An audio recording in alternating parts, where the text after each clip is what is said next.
Hello everybody, welcome back to another news report.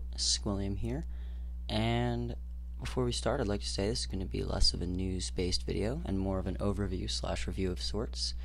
However, this does pertain to new content as it is about the 1.1 update just released in Vigor. A lot of new stuff came out with this update, so let's get started right away. First thing is the beautiful new map, Brodolin Bridges. It's quite a large map with a lot of gorgeous details. There's a river running through the middle east-west axis, which creates two parts, a northern and southern. You can get over to either side by crossing the valley, or take more of a risk by crossing the large bridge suspended over. Mobility is key for playing this map, so its open fields suits a more aggressive playstyle. However, the plentiful bushes and occasional buildings mixed in with the woods don't forget the passive playstyle that people sometimes enjoy. There's a new game event known as Buried Cache. Polaroid photos spawn at random locations, and they display the location of hidden treasures. There's, I believe, 4 on each map, and if you manage to find this buried cache, you will be rewarded with its contents. We also saw the addition of 4 new guns, and these would be starting with the MG-176. This is an SMG and was originally produced as a clone of the American 180 SMG. However, it was adapted to use more modern and cheaper materials. It was put into use during the 1980s, and it is more of a closer ranged weapon due to its smaller caliber round. However, it can be fired in fully automatic at very high speeds with little recoil, making it good for shooting at multiple targets. It is good for providing covering fire and supporting a higher accuracy or damage gun, so it's more of a duo's gun. The second gun we saw was a Combat Magnum. It's a very traditional style revolver, high recoil but high damage. 2 shots to the upper chest will guarantee a kill, and 1 shot will stun your enemy. The SSG-82 is a 5-shot bolt-action sniper rifle and was originally designed for Eastern German police and security forces. There's not much else to it. They weren't really known for being that good of a rifle, but we'll see how they play out in Vigor. The ZA-M72, otherwise known as the Zavasta M72, is an LMG variant of the well-known AK. It is basically optimized to support higher magazine sizes and have a bipod for better stabilization. So, weapon changes. They made tweaks to spray and recoil, and we'll get more into that on specific weapons later in the video. They rebalanced challenges, and both in terms of their conditions and their rewards in the game. They added loading screen hints, so on the loading screen to your shelter and to get into encounters, different text hints are added, then randomly selected, and they'll change after 7 seconds. So they're things like when you're crouching, you'll be more accurate. Stuff about like when using a heavy machine gun, your accuracy will decrease until you go prone. Stuff like that, where it's little small things that will help you play a little bit smarter, a little bit better.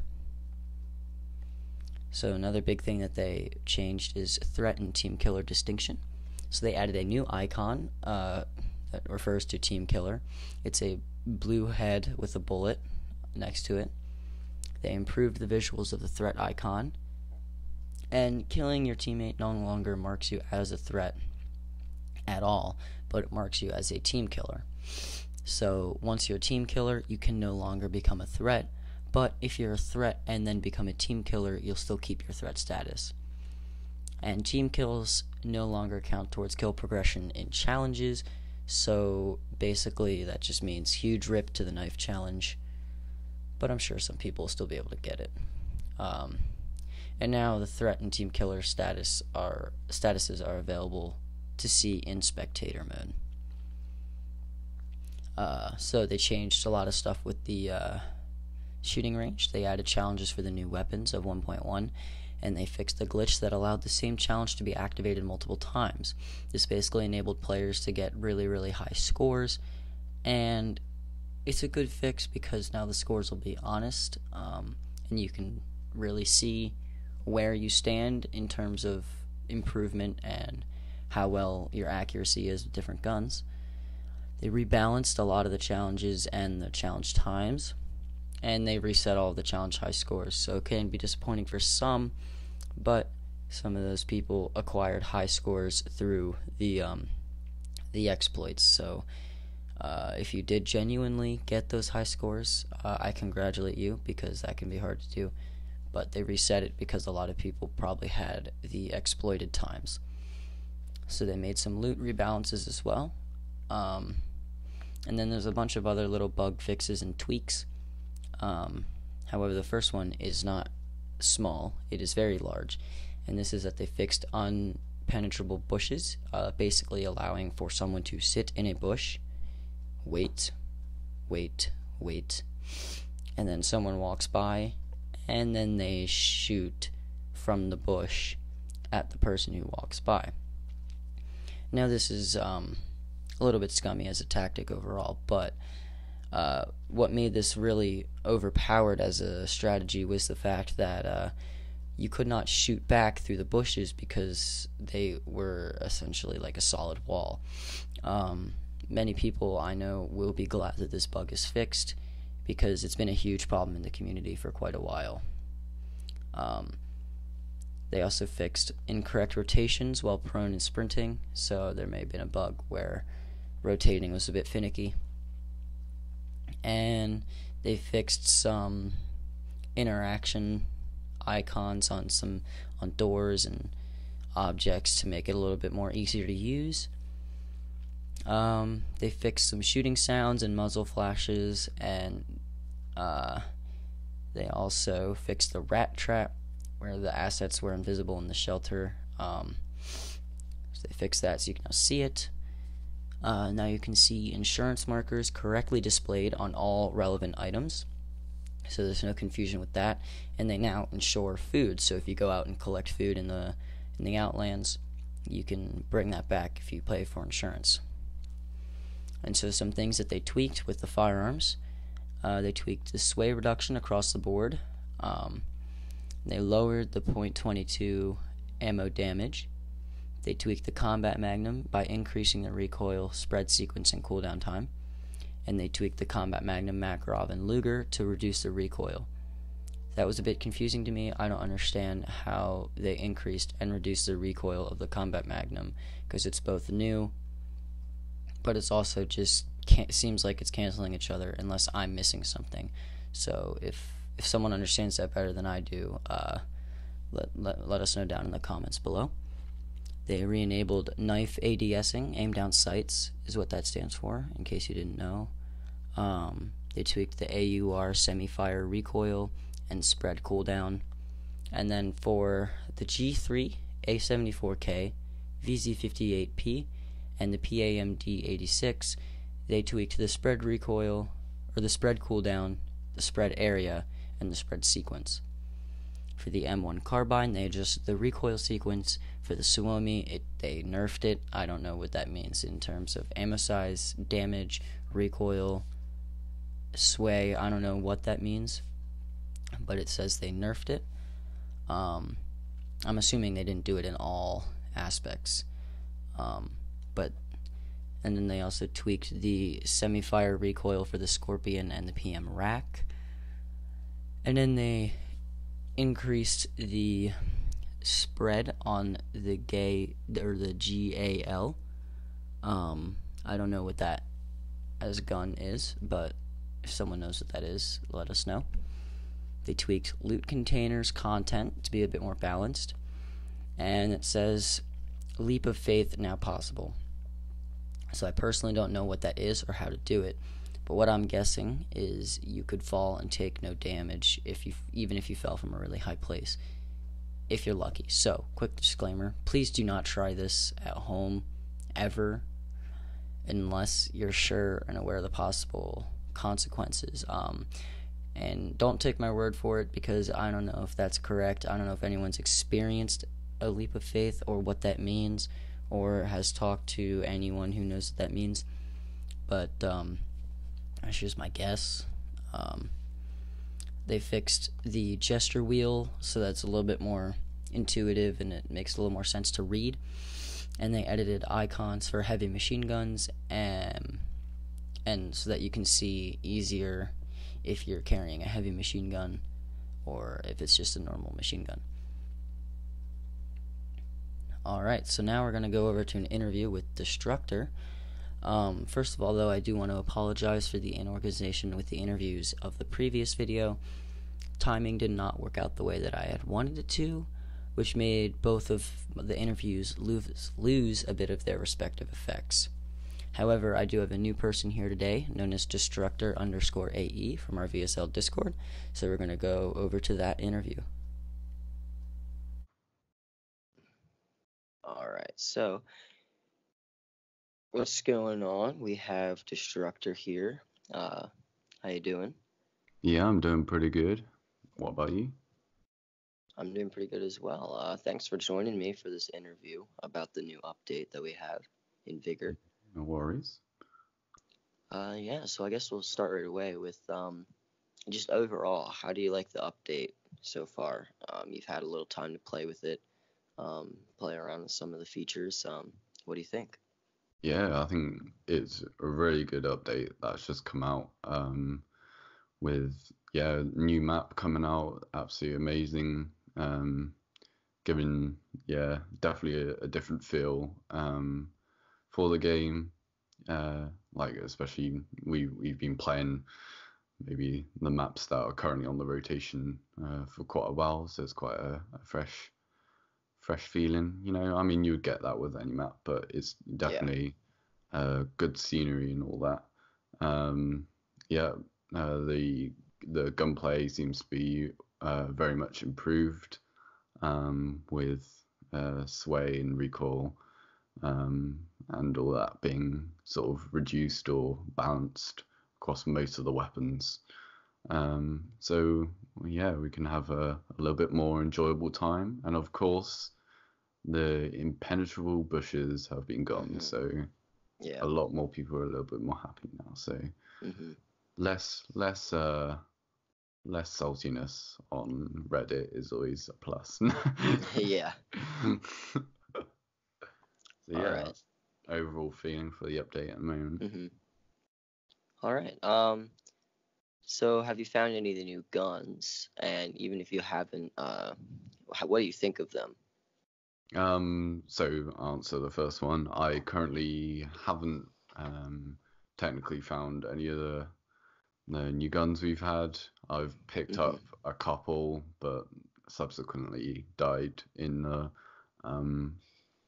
the actual encounter and never actually got to use it because I would be using my primary weapon to try and kill them, say an orc or something like that. So haven't really, and they didn't really have much ammo on them, so wouldn't have been able to try and test them anyway. But yeah, they look pretty cool.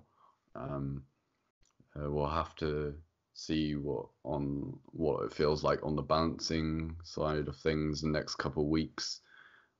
Seeing like the new SMG come out with, what was it, 160 ammo in total? I think that's something like that, yeah. Which is pretty ridiculous. I thought the bloody Suomi was ridiculous with sort of 70 shots in a clip, but now I got an SMG with 160. Got sniper. I can't remember how much ammo, but I'm pretty sure it's five rounds. Yeah, 5 rounds. It looks all right. I mean, I'm not going to come on much more. And then you got the ZA 72. I haven't really heard much about that weapon, just community-wise. And you got the Combat Magnum, which seems to be pretty strong, which is kind of expected because it's a Magnum. But obviously, I think it said there's like 6 shots in them, so usually, you still have to hit them, and it's obviously 1 shot like per like second, for example. So yeah, they look like a pretty good bunch of weapons. So you will just have to see what comes in the future for weapons, which I'm pretty excited about. Yeah. And then one of the big changes that we've had with this update were the weight changes and how Yes. weapons, loot, crates, etc. weigh you down, and you have less stamina with the more that you have. So what are your thoughts on these changes to the play style with that then? I think it's like a really good change, because you could before have a full inventory of whatever like you wanted to loot. Say you got all of the resource types, let's say, and you got a bit of obviously you got your ammo that you needed for your guns, and then you've picked up the crate. Um, uh, and you're able to sprint as much as you can, even if you weren't able to have all that loot. Yeah. You would have the same speed no matter. So you could go from the crate and literally sprint to the nearest exit, and you wouldn't really have anyone trying to catch up to you. Yeah. Whereas now you have a little bit more. Well, a little bit more. There is a risk to Yeah. looting up, having a heavy gun going into the encounter, say an RPK or machine gun gewehr, and you've picked up the crate and you are like weighted down. So you there's Yeah. obviously you can have the ability to be shot at basically when you're trying to exit. Now, there is obviously the opinions coming across the community that this isn't really a good change, that people haven't asked for this. But I think, in my mind, I think it was a good change, and especially, I think they were supposed to add this feature before, but sort of didn't come across right. So it was an intended change to come because I think it was slightly not working before. So it isn't something that the community's necessarily asked for, but it's a necessary change to bring in line to what like Vigor really wants for this game. Yeah. Now, there could be balance changes along the side of like how much it really does to your stamina, like how much it drops off and how much speed you go down by. But I'll have to see maybe next month or two about that. Yeah. I do. Well, I've seen opinion across community. I do like the thought of necessarily putting in a weight count for like a resource or weapon, because at the moment we're sort of guessing going into an encounter like what will like a full inventory plus crate look like and stuff like that, Yeah. which I think putting in a weight count on or a measurement of weight, and that's what I meant, on each item, so then Or like just leaving the full stamina bar there, and then it only fills up to a certain spot as opposed to going all the way up type yeah. thing, where you can Well, physically see how much it affects your yeah. stamina and speed and stuff like that. We'll have to see how they go down that route, whether they Yeah. actually do a change or not. But it's just some opinions that I've seen, because obviously it's quite a contested feature for this update. There's quite a lot of people on either side. Like some people for it, some people against it, which is fair enough. But I think we just have to see it through. I think because it's an intended change that Vigor wanted. So yeah, basically. Yeah. All right. Well, like I said before, thanks for joining me for this interview, and yeah, I'm It's a glad you were pleasure. able to come on. Uh, yeah, is there any last thing you'd like to add about anything we talked about? before we wrap it up? No, I don't think so. All I'd say is been a pretty good update to fix all or if not most of the issues that we've had before, and I think there is good quality content released into this update. Now we'll see what happens next month, or even to 2 months when they'll be thinking about putting out another content update to see what they'll put out. But I think it's a good rate of content, I think. Yeah. So yeah, that's all I can say about the update. It's been pretty good. All right. Well, thanks for joining me, and I hope you have a good rest of your day.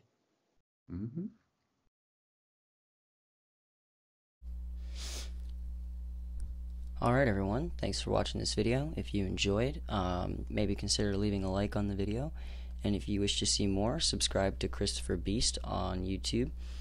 He posts all kinds of Vigor content, from these news videos to lore videos to gameplay. He does a lot of fun streams on not just Vigor, on many different games. So make sure you stay tuned for all of that. If you have any questions, comments, or concerns about anything I said in today's video, make sure to give us a little message down in the comments, or if you want to join the VSL Discord and talk to any of us founders of VSL or anyone in the Discord about anything, feel free to go over and check that out. But that's all from me today. This has been Squilliam, and I'll see you next time with the Vigor News Report.